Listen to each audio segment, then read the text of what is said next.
Hello, everyone. Oh, there we go. Now it started recording. Hello, everyone.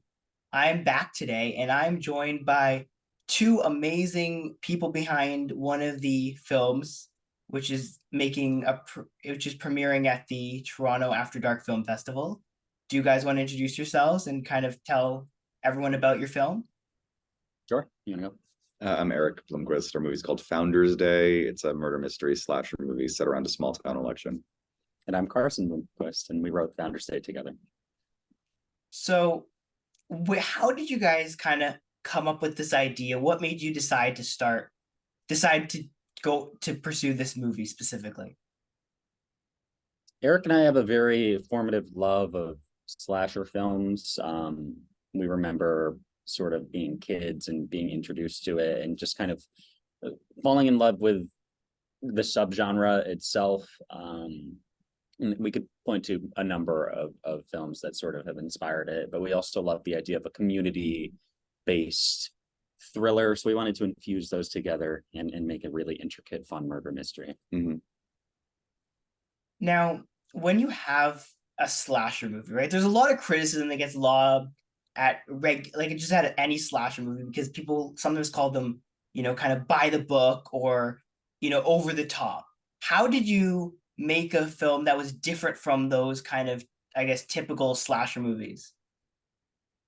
I think we have a love for some of those movies too, but it's I think sometimes those criticisms are just a matter of taste too, in terms of like what an audience member is looking for. But in terms of what we did here, I mean, we wanted to make something that was kind of political thriller at the small town level meets slasher movies. So we want to have like some fun, bigger kill scenes and cat and mouse, but our villain is very much, I would say, grounded in reality, and that's partially like no supernatural bent, which we've done, we love, but it's very much like, what if there was political intrigue and there was an external villain and we just threw a slasher villain into the mix, like a masked murderer. There's sort of like the archetypical setup with slashers, but I think this angle helps us kind of inject something new into it. And I think speaking for both of us, we like the familiar. We like sort of like the idea of there are tropes for a reason and it's okay to embrace them, but adding, as long as you're specific, right, specificity, a new layer, and you use it to maybe say something new or say something differently. Some movies are subversive for the sake of it. This isn't necessarily what we wanted to do with this, but we wanted to be able to live in a more sort of traditional kind of slasher setup in some ways, while injecting, as I said, that sort of like edge into it and kind of like offering a few different layers to it that you might not traditionally get. So you talk about how this is a murder mystery and a slasher movie.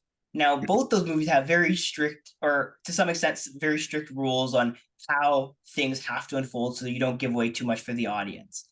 And so how hard was that to kind of merge those two types of films together and those kind of rules and what you're expected to do with those films? I think it's something we just talked a lot about in terms of like, how do you surprise people who have seen a lot of these movies without it looking like you're doing something just to surprise them, which is why I don't think like you need to like actively stray from the path in terms of like you're not allowed to have this archetype in this movie. I don't think that that's necessarily because we do, but they're just specific to our movie. But we did try to find pockets for like, what if this happens, and then how, or this happened in a different way than you might. I don't want to give anything away. Like if something happens in a way, like how do you tease out what happens next? How do you make something? How do you know? I know what you mean. You know what I'm dancing around of course. right now, because I'm trying not to say something. We feel like it's hard to sort of like navigate expectations a lot, because again, you were saying like our audience, many of them have seen so many slasher films, so there is that built-in idea of they're going to expect one thing. You want to turn it on its head a little bit, but like you said, you don't want it to be the complete opposite of that, where you're just kind of like doing it for the sake of it. So we are tiptoeing this line between honoring, I think, the framework, while also I think also thinking about what would get us if we were an audience member too, and saying like this would be an interesting thing to see and have kind of play out in a certain way. So we use that as our guide, and it kind of pulled us through, and it came out, I think, how we hoped it would. Yeah.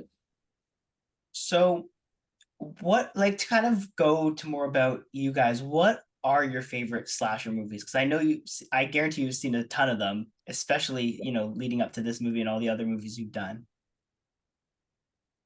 I mean, I'm not going to shy away from the fact that we love Scream and it's very Oh, yeah. formative for us. And I think what we tried to glean from that as we made this was just that tone of mischief and intrigue and community, and doing it in our own way and in its own context. But that's what we tried to. And also that film exposed us to so many others and sort of classic slasher films that our appreciation has just grown and grown for. So it's interesting to kind of have that reference point.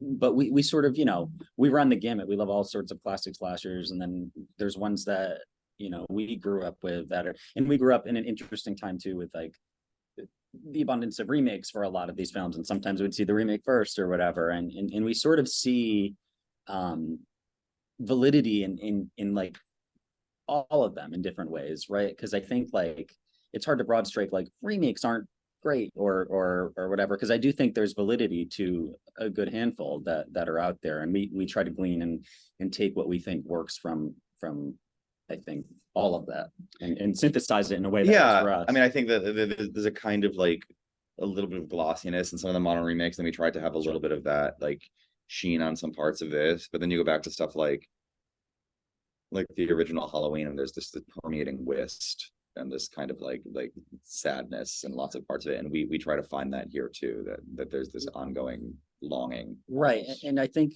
what we really like is the movie is a modern movie. It takes place now, but it also feels like the town is set in the past a little bit, and it has this older charm. So we get to kind of like cross both of those sensibilities and kind of run with it. Now, were there any challenges when you're making this movie? Things that kind of happened while you were in the process of making it, where you had to either, make changes on the fly or kind of, patch up the boat, so to speak? Yeah, there definitely were. I can think of a handful. One off the top of my head is we had to roll with some inclement weather a couple times, and we kind of leaned into it. And if you see the film, you know what we mean. It just sort of injects a really cool quality. We had a rain day that ended up being the best thing that could have happened. It could have derailed us, or it could have been the best thing that could have happened to us. And it was the best thing that could have happened to us. And then there's other things too, where, we make discoveries on the day because we have a certain limitation we weren't expecting, or a location kind of thing randomly like throws a curveball at us. So we're like, well, the scene has to go this way. And then we're able to sort of like rationalize something that happens later or before in a different way. And I think the spontaneity of what can happen is one of the most fun parts, and I think can add a certain dimensionality to the script if you allow it to. So how hard was it to cast this movie, and how hard is it, I guess, generally, do you find it to cast movies like this where there's so many moving parts, and you have to have certain types of actors who can properly pull off some of these very, like where they know something and then but they have to kind of play it off like they don't. Right. We often start with friends, actors that we've worked with before, just people that we know are going to just be very reliable and strong, and give them something fun and new to do, play to their strengths, but also surprise people. And then from there, we kind of build out from there. So there are linchpins throughout the whole thing. And that might even go to the writing process, where we write something around somebody that we've worked with before. And then that makes the whole thing a little bit easier, because it's like getting the first paragraph down if you're writing an essay. It just gives what you're doing a little bit more shape, which can, it's a long process, and you look at a lot of people and you watch a lot of really great auditions, and you just you're building a community from there, especially with something like this where there are so many people. Yeah. So when you write for people you kind of see playing the roles, because I know there's some people when they write for like, legendary actors who, they kind of want to build characters on, and they find people who kind of fit that mold. So you write for people who you think are going to be acting in your movie. Yeah, it's a some it's a ways mix. So yeah. like, I mean, the guy who plays the deputy in this movie works with us a lot, Adam Wepler, and he, we wanted this to be different from the last role that he did, which was, like a bleach blonde mullet asshole in a summer camp. We want, he's like now mustached small town cop. So we just did that just because it's to his sensibilities, but also because it's different. And then from there, I think Amy was next for Blair, and we had worked with her previously, and we were just like, this would be really fun. And then Carson had the idea, Commissioner Peterson, this is an example of something that is totally different than writing for somebody. Right. Although we tailor the role once we originally envisioned the commissioner as a man, and then as this got closer, we're like, well, what if this? And I proposed we could have Catherine Curtin. And she sort of adds a really interesting specificity to the role that we're like, oh, now it couldn't have been anyone else, right? Just like female Chief Wiggum meets Matlock meets Columbo, Yeah. and it's just so fun, right? So that's something where it's like, we thought of that before changing a ton of words on the page and thought that it could work, and then we tailored the moments that needed to be tailored to it, and then we let her fly. So was there anyone kind of new? There obviously there's a lot of younger actors in this movie. Was there anyone new who like really just surprised you, and you were like, oh my God, that was amazing. How, like, I'm happy. I think everybody has those moments, which I'm really happy with. Like, I mean, and we shoot really fast, so everybody just was really in the pocket and allowed us to not have to do a lot of takes, but they gave us a lot of options too. So I was really happy that people were just so prepared and excited and ready to do it. Yeah, I don't know if I have a specific instance of it, because I know we have, general great confidence in our entire ensemble, but I think there are pockets in each movie, because it's an ensemble piece, where someone brought something new to us that we were like, this is awesome. Like, this is a surprise, and this is fun. And there's character moments like that layered throughout. I think across the ensemble. So are there any horror or slasher directors, or directors in general, who you look up to, or you really like feel like you like to model your style of filmmaking off of? I mean, there's obviously elements of Wes Craven and stuff. We were talking last night. I mean, not necessarily in the things that I think, just in terms of the variety and the big swings. Like, I admire M. Night Shyamalan, and just the kind of like especially what he's been doing the past few years, just with the old school stuff for sure, but just the whole like, I'm gonna do my thing. I think it's great. It's cool. It's just really cool to see. And so, I don't know what the next one's gonna be. Right. Like, some of it'll resonate with people, some of it won't. There's a subjectivity to it too, but we kind of like, and it goes outside of just horror too. People that are not afraid to take a swing. And obviously within reason, like, but take the swing and kind of like make cool, bold choices in familiar setups. We like that kind of stuff, but I don't think we like have a specific like person we model stuff after, but different inspirations that we take with us across, like, a bunch of people who have made their formative movies for us as well. We say this in a lot of interviews. I think ultimately we want to make the movie that we would rent at Friday night at Blockbuster, and just at 9 o'clock and just bring to a sleepover. So how hard is it to find the funding for this movie? Was it a relatively easy process, or was there a lot of, trying to convince people that, that this was an idea which would work? It's different for every movie, and it can be a long road of just timing for the movie itself and people's different situations and what the movie needs at any given time. So I think that it is like it wasn't a short road, but I mean, I think that's the case with any movie, is that things just kind of are ongoing conversations, and then suddenly you realize like everything's kind of aligned and it works. Yeah, the interesting thing about this is Founders Day is the first idea for a movie we had. We did a concept trailer like 10 years ago, and we thought, oh, right then and there, someone will jump in and help us make it in some like, naivety. But we ended up sort of using it as a motor to do some shorts, turned to features, a series, and then we find ourselves in a really interesting, advantageous position to say like, oh, we've amassed sort of enough of a following and respect about what we're doing that we're able to take this on now. So it is a long road. And I think there's a lot of like confidence and trust building that happens along the way. But it all started with that concept trailer and the idea and the spark of it. So obviously the last few years, there's been a lot of different circumstances, obviously the pandemic, and then now then the writer's strike, and now the ongoing actor strike. Were any of those kind of impediments to making the movie? Were there any delays because of any of those events? We were fortunate. I mean, we shot this before strikes, and we filmed right at the tail end of COVID restrictions. So we were kind of nestled in an okay pocket, I think. I mean, there were definitely some, challenges, as there are in any movie with everything, but I think that we were happy not to be shooting in the heart of either of these things. No doubt. So I do have to ask your opinion on kind of the writer strike and the ongoing actor strike, because it's a topic everyone is kind of talking about now.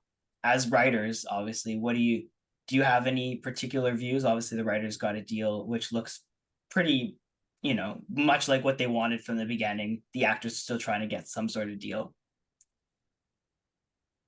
I think ultimately it's a very complicated issue. I'm glad that common ground has been reached for the writers, and I hope that it will be for the actors soon, because I know everybody wants to get back to work, and I think a lot of it hinges on just the changing landscape and just making sure that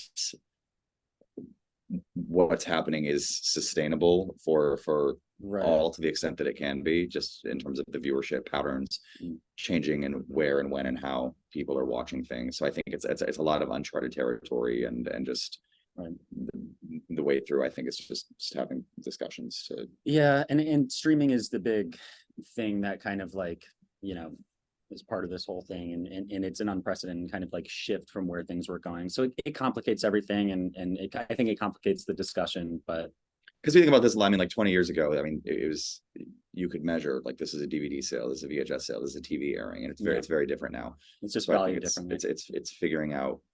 Ultimately, I think a lot of things come down to, and this is just outside those discussions, it's hoping that people that are watching things, the viewers, like value content in the same way that they would if they were to just go and rent it at Blockbuster or go and buy it or go whatever. Right. And so like a lot of people are used to the streaming model now, which is the flat fee for everything for the month. But I think it's just finding ways to encourage people to see value in art, in a financial way, so that art can be actually valued for the creators. Yeah. So I learned that this was your first time in Toronto. And I have to know, you guys apparently were doing a bunch of touristy things. And so what were you doing, and how do you like the city? It was great. We landed here 2 days ago. We did a big walk. Yesterday we were out of the city. We were in Niagara Falls. Today I think we're going to the CN Tower, and we have a lot of friends getting in today, and we're just gonna bop around and see what's up. We'll take recommendations. Yeah. Yeah, downtown is so much fun. Is there anything that you've kind of found more exciting than you thought you would have, kind of not being in the city before? I think it's still a little bit early, and we're gonna be able to spend the weekend kind of really jumping into a few things. We've been anticipating this movie last night. I will say the Scotiabank was really cool, and opening night was a lot of fun. So I think that's I don't want to say surprise, but sort of the nice kind of like energizing thing that we got. We saw a burlesque show on Thursday. That was fun. That was fun. Or Wednesday, we saw a Wednesday burlesque show. Yeah. And we have a long list of restaurant and bar recommendations that we're looking to hit as much as we can, because we like to eat and drink our way through a new city too. Yeah. Is there any food that you've liked here so far? We have a really good noodle place. I forget what it was called, but also have a very good noodle place. We're looking for poutine. Looking for the place to get the. I know this. I'm correct me if I'm wrong. Toronto's not like the poutine place in Canada, but I know it's here. That's Quebec. That's Quebec. Yeah. But it's got to be here somewhere. They have it at the movie theater, which I'm not going to get it there. But I want to get it before I leave. We've never been to Canada before either, so like we have to kind of like do some non-Toronto specific things too. Right. broad stroke it. Yeah. I mean, you went to Niagara Falls. That's not a Toronto thing. I know. It's Canada. That's all you need to do. That's all you need to do. That's all I did. Well, I will still, we won't leave the city limits the rest of the time. Yeah, that's as a born and raised Toronto citizen, I can tell you, you don't need to leave the city. It's great. Doesn't have. Now, you talked about the movie being a political thriller, and was there any kind of bigger, world lesson that you want people to take away, or like, bigger picture thing you wanted people to take away from the movie outside of it just being entertainment?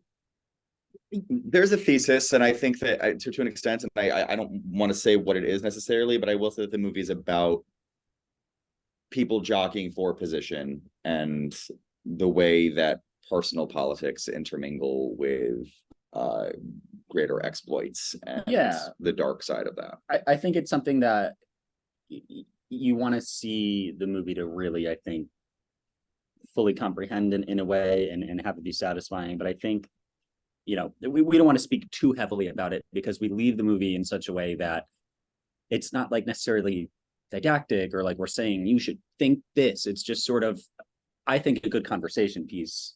And I think that can sort of like snowball into, a number of different kind of conversations about, what the movie's about or what people think about, the state of things in the world and politics, whatever. But yeah, we have our own sort of ideas and we're excited to see how people respond. Now, when you have a movie come out, obviously, especially now with the internet being and Twitter or X, or whatever they call it now, being very popular, obviously discourse about movies is very popular.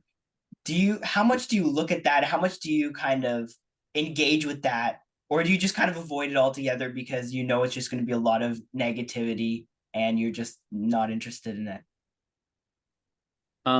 We feel confident in what we do and what we've done. And I think Erik, has fun and jumps on and looks at a little bit more stuff than me. Whereas I think my tendency is like, we've done it. I'll see stuff sporadically, but I'm not going to like go down the rabbit hole, so to speak, because I think like, there can be fun that be had doing that. But then there's also the degree of like, the internet's the internet, people are going to internet. So yeah, I mean, I'm down to see like, I like reading things, but I also, in terms of negativity or critical reactions, I think it's interesting to see if something didn't resonate with somebody, why, because at least we can clock that information, whether we utilize it or not on other ones. It's just good to know if somebody has a well-reasoned reason for not liking something. But I do see, conversely, there's gamesmanship to online to have just who's going to say the snarkiest thing. Exactly. And I think people underestimate to the extent that can actually sink a movie, because if somebody like writes something snarky and then a bunch of people heart it because they think it's funny and pingy, that rises who also haven't seen it. Right, who also haven't seen it.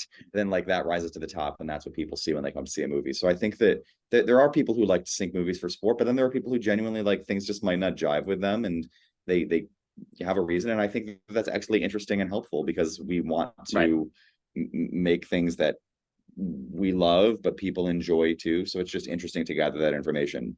Yeah, I think also, to piggyback on that, we appreciate when we can tell someone has really taken the time and like invested in the movie, and it's not just a disposable kind of like aside that like is immature or whatever, but like, it's nice when you see like someone's engaged with this and someone's asking a cool question or something like that. We love that. So I'm going to ask each of you, if you could give, I guess, like a 30-second or less kind of elevator pitch to someone who is watching this interview and is like not sure if they want to watch your movie, to try to get them to watch it. We're going to share a 30-second pitch. Jump in when I Right. Okay. So Founders Day is a very sharp political thriller mixed with a traditional slasher film. And go. If you like autumn, if you like a cool weapon that I won't tell you everything it does, and a unique villain that we hope will be in Party Cities and other Halloween stores next fall. And if you like like kind of fun acid tongued political drama and people that are at odds and jockeying for position and have a lot of personal drama and intrigue, and you're peeling back layers, and then somebody dies. Like this, And you want to have a fun time watching a movie, watch Founders Day. This is a movie for you. And if you are in any way a fan of Katherine Curtin and anything she's ever done in her life, I think you're gonna like, this is the movie for you. That was a pretty good pitch. Now what are your future kind of plans? What do you want to work on, or what are you working on? Stuff for this. We have some things percolating, trying to map it out probably at some point next year. We love working in the genre sort of ballpark, and that extends into other subgenres too. We love thrillers. We love just all sorts of fun, engaging, kind of gripping stuff. We also love different genres like coming of age films, but we're not sure 100% what exactly the next project is going to be, but we are steadily looking toward it and trying to hope that becomes clearer soon. We have a couple things on the movie we want to reboot list. So if the opportunity ever presents itself, we're happy to pitch. Now, I had to leave this question till like near the end because I don't know what the reaction is going to be, but do you guys ever fight on set about things, or fight when you're writing about things, and how do you kind of resolve that? It's a great question. Yeah, we can butt heads. I don't think we've ever come to an impasse when it comes to a creative decision about like the script or on set. We're at the hip on set all the time. I don't think we really ever come to a thing where like, we're doing this. No, we're doing this. No, there can be friction, but I think ultimately we're both happy with the resolution. Yeah, and I think we have a good knack for trust when it comes down to it. And like, if someone has a stronger instinct or is maybe seeing something that the other person is not able to in the moment, then there's that sort of ability to let go and lean on each other. So that's good. It's a benefit for sure. And we're fortunate to have that sibling relationship. So with that being said, can you tell everyone where they can watch your movie? Well, if you're, I don't know when this is getting posted, but it'll be probably soon. All right. Well, if it's today, you can see it to run off your dock. October 20th, 9. If not, it'll be. I mean, they'll be new soon. We're working on finding a place for wider release right now. So, when you want to know when that is, we're at Founders Day Movie and at Mainframe Pictures, and we do lots of announcements and fun things there, and it should be more widely accessible soon. Yeah. So is there so there is a plan for theatrical release at some point soon, hopefully. Yeah, that's very distinctly possible. Yes. Yeah, we'll see. We'll see what's up. Well, with that being said, thank you guys so much. This probably won't be out today, so but I will be at tonight to watch the film. But That's awesome. I'm everyone who's there is watching this after, because there's no way I'm going to be able to edit and release this by tonight. But if everyone watching this wants to watch it, they can follow Founders Day on social media, and I'm sure that more information will be coming soon. Thank you guys for taking the time. I know you guys have so much to do. You guys have a massive city to explore. So I appreciate that. And I think the audience appreciated that. And do you want to promote anything else before you head out? Your personal social medias or anything? We're at Mainframe Pictures. Our name's at Carson Bloomquist, at Erik Bloomquist. Yeah, but go Founders Day. Yeah, that's what I got. Go Founders Day. Changes here. Perfect. Thank you guys so much. And thank you everyone for watching, and we'll see you all next time. Bye. Bye.